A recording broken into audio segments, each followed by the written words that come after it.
What would make this an especially useful conversation for you today?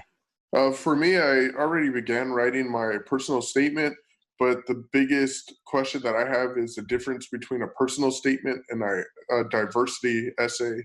When I first started this, I wrote like a rough draft. I wrote probably about three different essays, and then I started looking online for different examples. And there's a ton of free information out there, and I started reading examples of things that other people wrote about and how they've written things. And the biggest thing that I learned about the great essays, it seems that people wrote as um, if it were a prize-winning novel, and it seemed like it started in the middle of the book. It didn't seem like, okay, hi, let me introduce myself. I'm Isaac. This is the story that I'm going to tell. Like, it just jumps into the middle. There's some action, and then that's the hook. So once it grabs your attention, you're like, oh, what's going on here? And then they kind of explain, and you gather the information, and then they all tie it up. So I decided to go that route. And the essay that I first started out with, I use that more as a diversity statement now. And then the personal statement that I started with, or that I changed over to, I decided to go with one story of how I was recently shot. And I ended up going to the hospital for that. And I was actually attending an unaccredited law school, and I dropped out. And now I'm looking to go into an accredited law school now that I know the difference between the two. And I learned a lot about myself just from that experience, having to learn how to walk again. And I just kind of talked about that whole situation because um, I mean, I survived the Vegas shooting, and then I wasn't at the concert. I was in Vegas though, and that was a whole different story. And then after a month later, I ended up getting shot hanging out with my friends, and one of my friends passed away. And that whole adversity that I had to overcome through, I think that's a great story to talk about.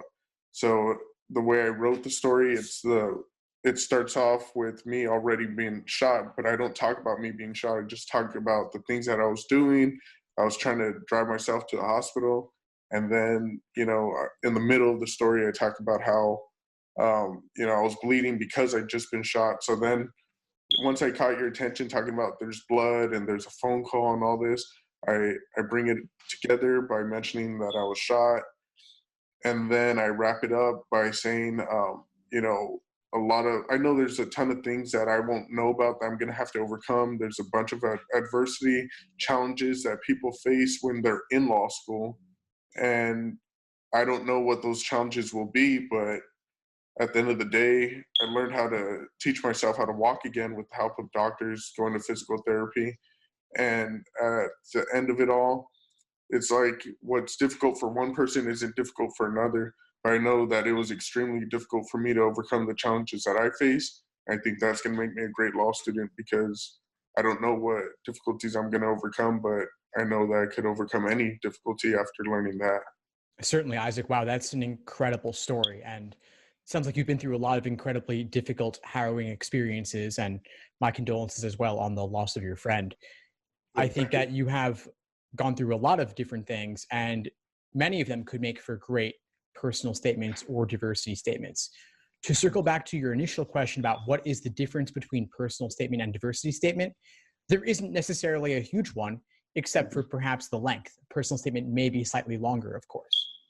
Okay. Now, if you have multiple topics and one tends more towards the theme of diversity, of course, you can place that one in the diversity bucket and the other one in the personal statement bucket. But I wouldn't really think of them as distinct essays because they're not going to be read in isolation.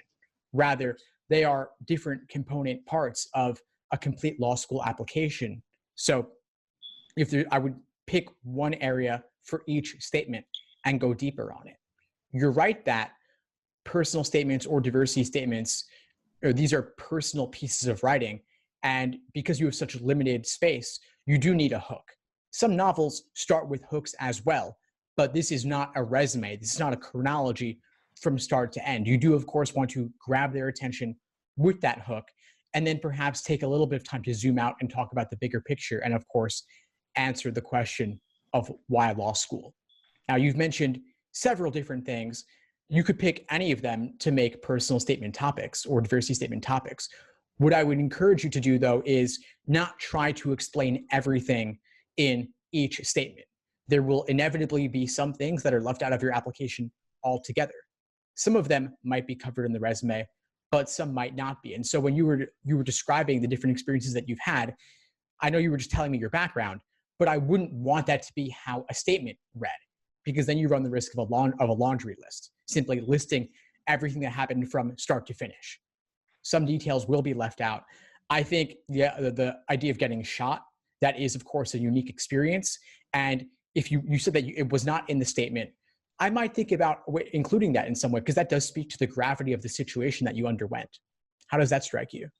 Oh yeah, no, I do mention it, but I mention it more in the middle of the probably the second paragraph or third paragraph, somewhere along there.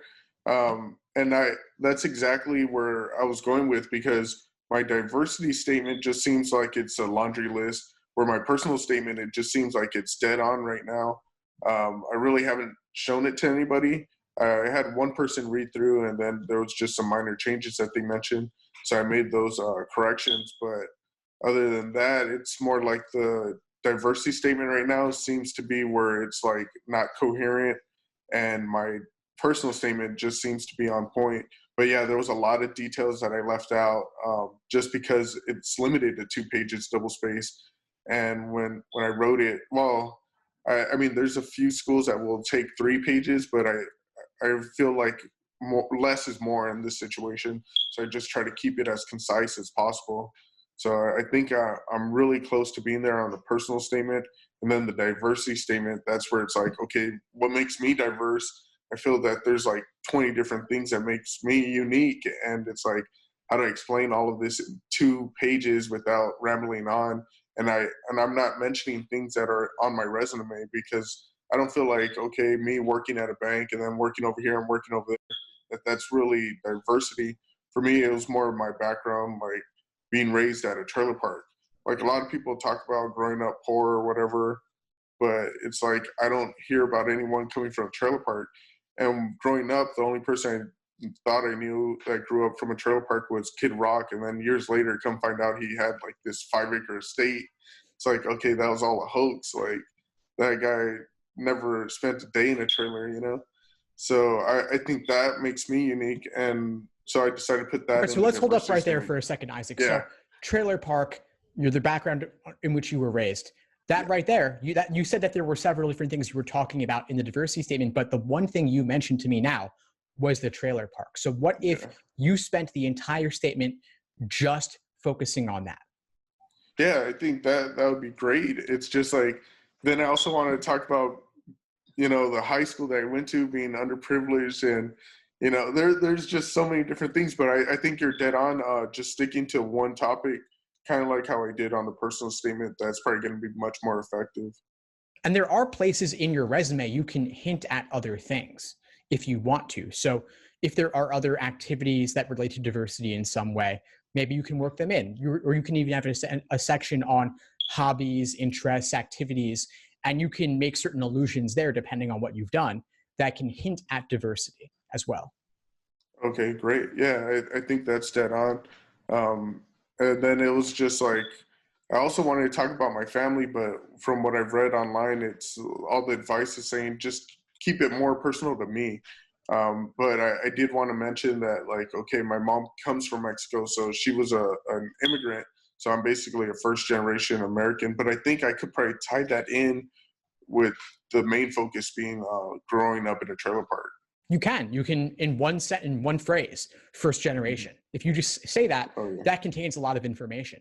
And you can mention your mom in passing, because you're growing up in the trailer park inevitably raises the topic of your background and your family. So there is space to mention them in passing, but as you said, the focus should be on you. Definitely, that sounds great. I think that's a huge benefit, just knowing that. Excellent. So how many words is the diversity statement right now? Let's see. Or for the diversity statement, I'm not sure. I should be able to. I have it up here. Let me pull it up. Well, just ballpark. Is it 300 words, 500 words, 1,000? I would say probably 700 words or so. It's 2 pages, double space. Okay. Size 12 font, Times New Roman. Great. All right. So I would suggest doubling that and Okay. then cutting it down again. Great. Yeah, that's what I did with piece is the jam-packed. Awesome. yeah with the personal statement. I started off with 5 pages, and it was just a horrible mess. I cut it down to 3. It seemed pretty solid, and then now it's down to 2. And that took about 2 months to write the personal statement that way. So I still have time for the diversity statement. And that's why we're getting down to the February 1st deadline for a lot of the schools in California. So that's why I figured I needed the help right now. Fantastic. Well, it sounds like you've got a bit of a direction on which to go here. Mm-hmm. So I would encourage you just keep revising, keep editing, print it out, and make markings by hand if you can. That adds a certain seriousness to it and makes it a little bit easier to make those edits sometimes. Oh, you might experiment with that. Yeah, definitely. Well, it's been great connecting with you, Isaac. Before we sign off, what would you say is the biggest insight you got from our call today? Well, the biggest insight was to keep it about myself.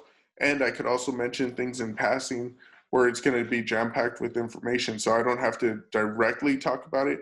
I could talk about the information, different things about my diversity in passing, and that the diversity statement shouldn't be a laundry list, and it should be just focused on myself mainly. And all the other key components are just going to be tied in together just by the sentences I'm going to use and the phrases that I put in there. Awesome. Well, I'm looking forward to seeing what you come up with. Please send it over when you're done and keep in touch. Let me know if I can help in any way as you move forward. All right. I appreciate your help, Steve. Thanks for tuning into the show. Please subscribe if you haven't done so already to be notified of new episodes as I release them. And feel free to reach out if you need anything at all as you move forward with your prep. I'm happy to help however I can. In the meantime, I'll wish you all the best and take care.